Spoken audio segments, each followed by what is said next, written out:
La guerre froide ne sera vraiment terminée que lorsque la Russie apportera sa contribution à l'architecture de sécurité européenne, a déclaré l'ancienne chancelière allemande. Une paix durable en Europe ne peut être atteinte que si la Russie en fait partie, a déclaré jeudi l'ancienne chancelière allemande Angela Merkel.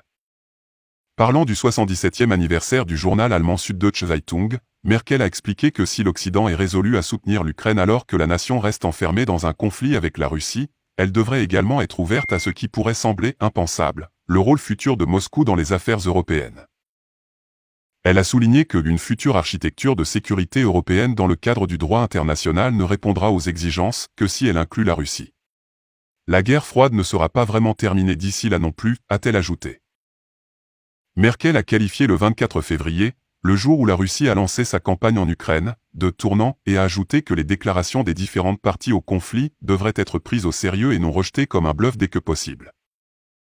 Elle faisait apparemment référence aux récentes déclarations du président russe Vladimir Poutine, qui a signalé que Moscou utilisera tous les moyens pour défendre la Russie et notre peuple si son intégrité territoriale est menacée. Il a également averti l'Occident que ceux qui utilisent le chantage nucléaire contre la Russie devraient savoir que la rose des vents peut s'inverser. Merkel avait précédemment exhorté le monde occidental à prendre Poutine et ses paroles au sérieux, arguant qu'une telle action n'était, en aucun cas un signe de faiblesse, mais un signe de sagesse politique. Cependant, une telle position n'a pas été bien accueillie par les responsables ukrainiens. Andrei Melnik, l'ambassadeur sortant de Kiev à Berlin, a qualifié la semaine dernière l'attitude de Merkel envers la Russie et son rôle dans la sécurité européenne de presque pervertie.